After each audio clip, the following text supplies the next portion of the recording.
Hi, I'm Iridium. Hope you're doing all right today. It's album review time. We got Hardcore Superstar and Abrakadabra. I can't believe I've been sent this album early. Absolutely amazing. What an honour to be sent this amazing album, and I'm blown away by this, guys. I've been really excited about hearing it and can't believe I've got it already. 10 tracks due out on the 25th of March. This is the 12th studio album from these Swedish hard rock, sleazy, dark metal band, if you like. Let's talk about the production on this album by Johan Revin. This is a brilliant produced album. I believe this guy produced some of their earlier material. It's got a real rawness and energy and attitude about it. It is absolutely a fantastic production.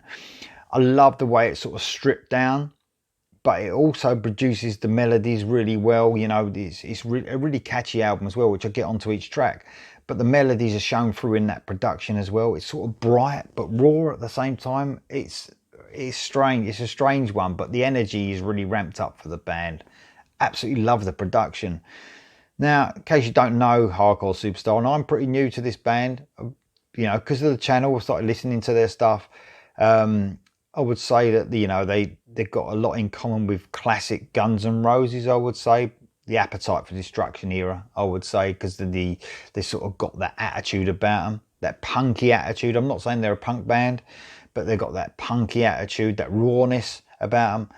I found some Scorpions, for me, on some of the tracks, some influence maybe from the Scorpions in some of this. But, you know, there's a lot of bands that you could say they sounded like, but they sort of got the sound of their own as well. They're a little bit sleazy and definitely more the darker side of Swedish melodic heavy rock.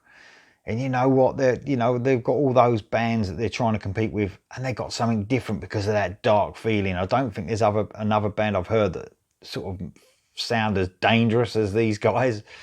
So going through the band, and this band apparently, like this lineup has been together quite a long time now, 14 years I think, and that's quite a long time for the current lineup. So they've honed their skills into a real tight band now. You've got Yokenberg on vocals. Man, I love his vocals because what he can do, he can sing really melodic, but he's got a snarl and a sort of attitude about his vocals as well. Absolutely love his vocal delivery.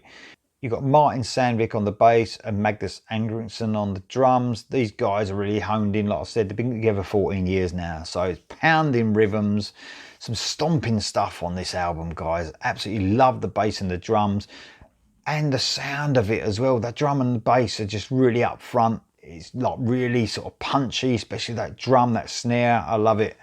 And on the guitar, the amazing Vic Zeno, man, he is an amazing guitarist. Some of the solos on this are just outstanding.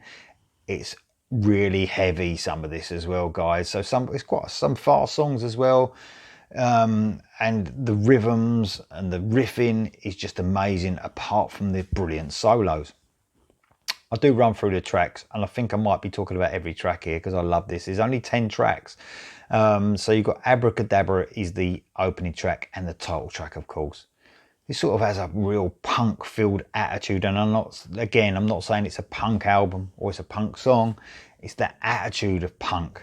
And that punk attitude accompanies a brilliant stomping opening track to kick this excellent album off. Heavy riffing throughout with some great shout out loud backing vocals. Your head will be banging, without a doubt. Influencer is the next track I want to talk about. And this is where I feel they got a bit of a Scorpions feel to this one, especially that opening of this song. Great guitar melodies mixed with those gang vocals bring the attitude again. A great rock and roll track. Next song I want to talk about is brilliant. It's Forever and a Day. To change my mind. The last single I think that they brought out. An amazing song. I'm blown away by this song the more and more I hear it. A chorus that other bands would die for to write. An amazing stomp leads you to an absolutely monster of a chorus. This will be, and I know now, one of my tracks of the year. It's just outstanding. Next track I want to talk about is Weep When You Die.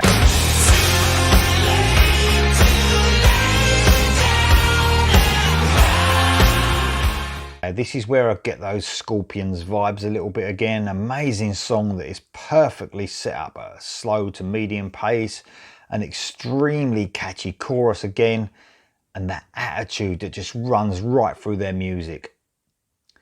Give Me a Smile is the next track. This is a faster track, but then the chorus comes in, and this is where the song comes into its own, where it slows down in that chorus for maximum effect.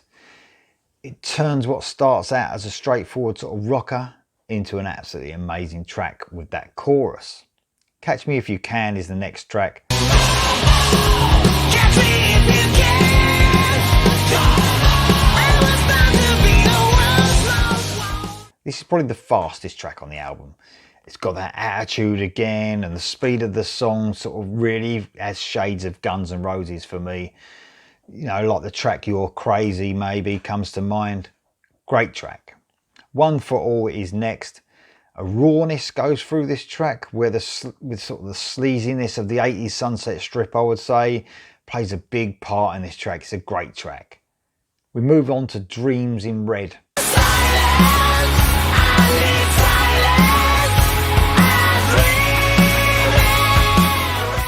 This is the first time I heard the band, I think. This is where the darkness of the band really comes to the brim, along with the heaviness as well. I think it's songs like this that really set them apart, like I said at the beginning, from their Swedish counterparts.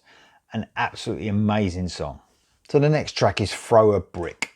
A great, almost Metallica-esque beginning, leading to a stomping track. The heaviness of the verses lead us into another catchy gang vocal chorus.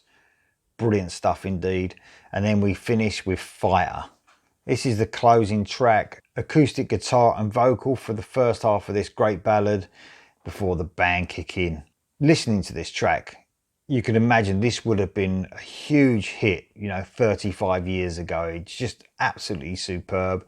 The perfect way to end this excellent album.